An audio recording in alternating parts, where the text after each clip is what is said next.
So hello everyone, welcome back to our channel मायका वही माँ का घर। तो वीडियो को शुरू करने से पहले एक गुजारिश है कि प्लीज़ जो ऊपर स्क्रीन पे नंबर्स आ रहे हैं ना, वो सिर्फ महिलाओं के लिए जो घरेलू हिंसा से पीड़ित हैं, जो अपने पति या सास ससुर या अपने मायके वालों से पीड़ित हैं, जो जिनकी कहानियाँ आप इधर बैठ के सुनते हो। ठीक है, शादी और अडॉप्शन के लिए यहाँ पे कोई जगह नहीं है, ना ही यहाँ पे फैसिलिटीज़ दी जाती है। बार बार वीडियो में मैं यही बोलूँ, मुझे भी अच्छा नहीं लगता है। तो प्लीज़ कृपया करके जो ऊपर नंबर्स आ रहे हैं ना, वो सिर्फ़ और सिर्फ महिलाओं के लिए जो पीड़ित है। शादी और अडॉप्शन के लिए यहाँ पे संपर्क ना करें। आज हमारे साथ एक महिला है जो अपना घर परिवार छोड़कर मायका महिला आश्रम में आके रह रही हैं। तो आइए जानते हैं कि इनकी क्या कहानी है, इन्हीं की ज़ुबानी क्यों इनको मायका महिला आश्रम का सहारा लेना पड़ा। तो नमस्ते मैम। नमस्ते मैम। तो मैम सबसे पहले मैं आपसे आपका नाम और आपकी जगह पूछना चाहूँगी, आप कहाँ से हैं? मैम मेरा नाम पूजा है, मैं रोहिणी से आई हुई हूँ, दिल्ली से। तो मैम आपके साथ ऐसा क्या हुआ कि आपको मायका महिला आश्रम का सहारा लेना पड़ा? एक्चुअली मैम मेरे हस्बैंड मुझे हमेशा घर से बाहर निकाल देते, जरा सा कुछ भी होता है तो बोलते हैं अपने कपड़े पैक करो और निकल जाओ। एक बार नहीं, बहुत बार ऐसा हो गया। जब मेरे बच्चे छोटे थे तो मैं सोचती थी कहाँ जाऊँगी। मेरे घर वालों ने भी मुझे रखा, मायके वालों ने, लेकिन एक बार नहीं, बहुत बार ऐसा हो गया। हमेशा मैं उनके पास चली आती थी। तो अब घर वाले भी परेशान हो गए। वो बोलते कि अब तू अपने मतलब देख तुझे क्या करना है, तू उठ के या तो उनके साथ रह या फिर तू हमारे साथ रह। तो अब मैंने सोचा नहीं। फिर मुझे मेरी फ्रेंड ने बताया कि इंस्टाग्राम से पता चला कि ये महिला आश्रम है, कि यहाँ पे लेडीज़ों को रखा जाता है। तो मैंने बोला नहीं, अब मुझे घर वालों का भी सपोर्ट नहीं चाहिए और ना ही मुझे हस्बैंड का सपोर्ट चाहिए।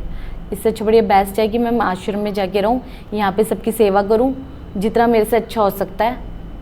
तो मैंने यही सोचा। आपकी शादी को कितने साल हो गए? मैम मेरी शादी को 14 ईयर्स हो गए हैं। 14 साल बाद आपको ये स्टेप क्यों उठाना पड़ा? क्योंकि मैम उन्होंने अभी भी मेरे साथ यही चीज़ की।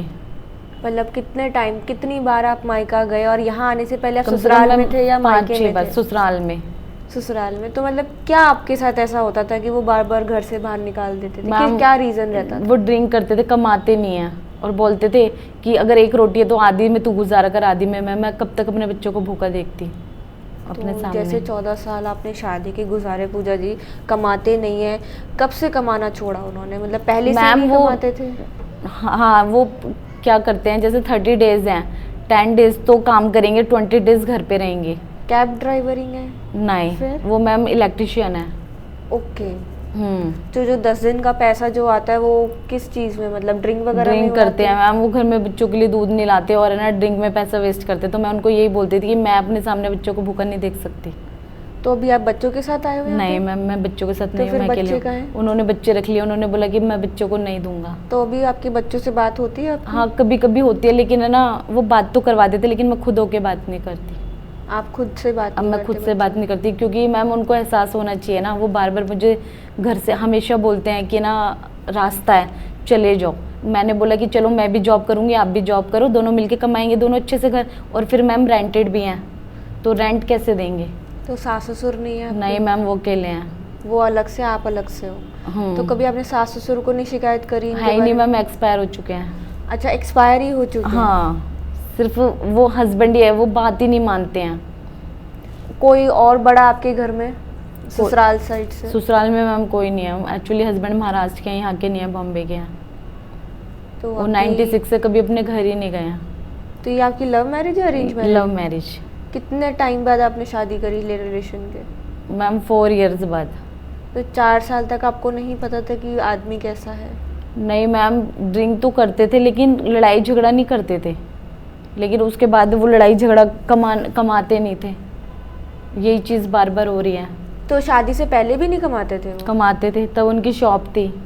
तब अब वो शॉप नहीं है। मैंने मेरे भाई ने भी बोला कि चलो मैं शॉप खुलवा देता हूँ, शॉप पे काम करो। बोलते नहीं। हालांकि वो पढ़े लिखे हैं, BSc किया हुआ है, HM कोर्स भी किया हुआ है। मैंने इतनी बार बोला, उनको जॉब भी अच्छी मिल रही है 50,000 की, लेकिन कहते मैं नौकरी नहीं करूँगा।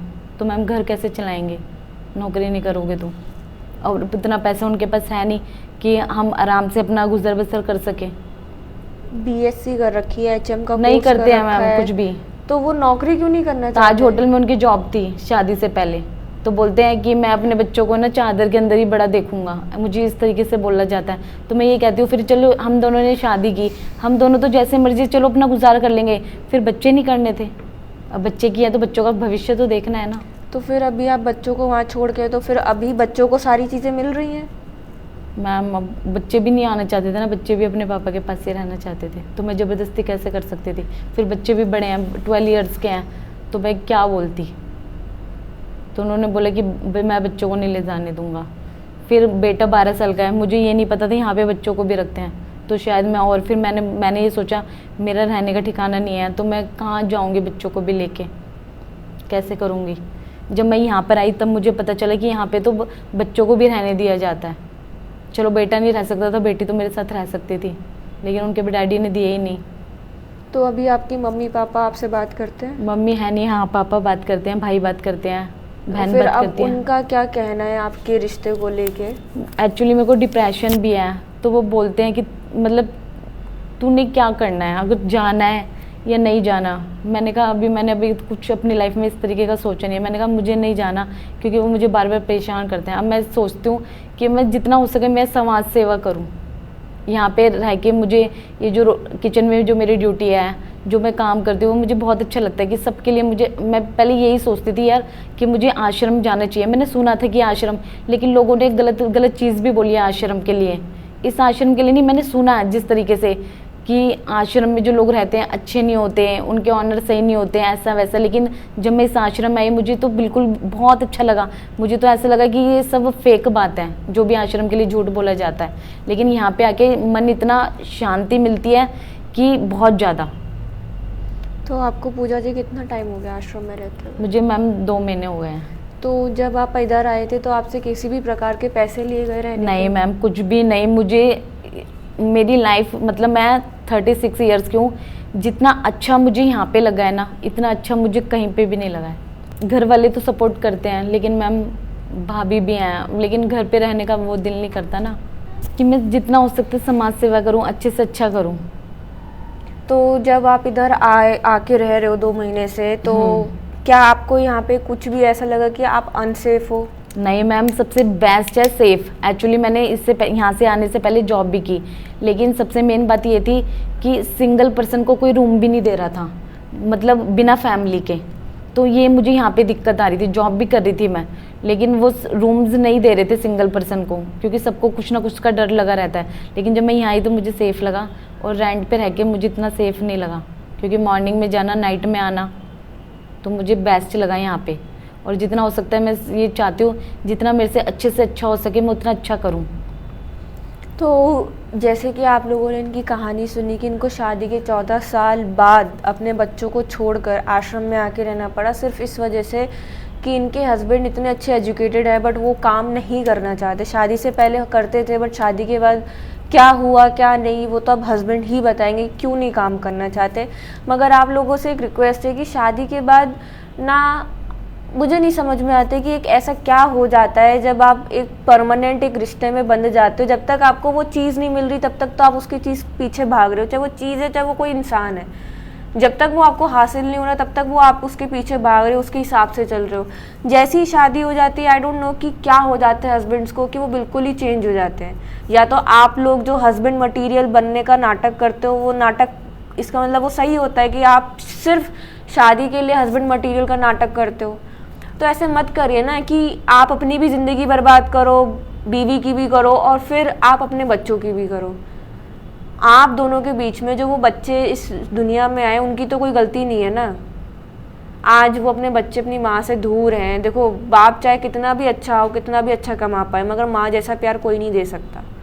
तो अगर इनकी हस्बैंड ये वीडियो देख रहे हैं तो मैं आपसे यही गुजारिश करूँगी कि आप आइए, बात करिए अपनी बीवी से, सेटलमेंट करिए, आप भी कमाएं और वो भी कमाने को राज़ी है। बच्चे बड़े बड़े हैं, अपना ख्याल खुद रख सकते हैं स्कूल से आने के बाद। अगर आपसे ज़्यादा नहीं कमाया जा रहा है तो आप अपनी वाइफ को भी बोलिए कि ठीक है हम दोनों एक साथ कमाते हैं। मुझे नहीं लगता कि ये कहीं से मना करेंगे अगर ये हाथ बटाना चाहेंगी तो आपसे रिक्वेस्ट है कि एक बार आइए, बात करिए। और शादी करना बहुत आसान है, किसी रिश्ते को बनाना बहुत आसान है, बट उसको मेंटेन करके रखना बहुत मुश्किल है। बहुत उतार चढ़ाव आते हैं, बहुत चीज़ें होती है, बहुत सब चीज़ें ख़राब हो जाती है, मगर रिश्ता वही असल माने में वही होता है जो हर उतार चढ़ाव से निकल जाए और तब भी आपका रिश्ता ना टूटे। और आपकी तो 2 बच्चे हैं, तो प्लीज़ अपने बच्चों पे ध्यान दीजिए। पति पत्नी के बीच में जो बच्चे होते हैं ना, वो ही एक धागा होते हैं, वो ही एक चीज़ होते हैं जो पति पत्नी को बांध के रखते हैं, तभी बच्चे किए जाते हैं। सिर्फ वंश बढ़ाने का या कुछ ये तो अलग मैटर है, बट जो पति पत्नी का रिश्ता जो एस्टेब्लिश होता है ना, उनको जो बांध के रखता है वो बच्चे ही होते हैं। तो माइका महिला आश्रम की यही गुजारिश है, यही सलाह है कि आप लोग अपने रिश्तों की कदर करें, ठीक है। और अगर यहाँ पे कोई महिला आके रह रही है, हम हर महिला से बात करते हैं, हर महिला की काउंसलिंग करते हैं, इनकी भी कहीं ना कहीं हुई होगी। और अगर इनके हस्बैंड चाहते हैं कि ये वापस आएँ तो आप भी इधर आइए, एक बार बात करिए अपनी वाइफ से, आप दोनों की जो शर्तें एक दूसरे के सामने रखिए और चीज़ें सॉल्व करिए, क्योंकि माइका महिला आश्रम का मकसद ही घर बसाना है, घर तोड़ना नहीं है। तो अगर आपको वीडियो अच्छी लगे तो लाइक शेयर करें और सब्सक्राइब करें चैनल को। Thank you so much.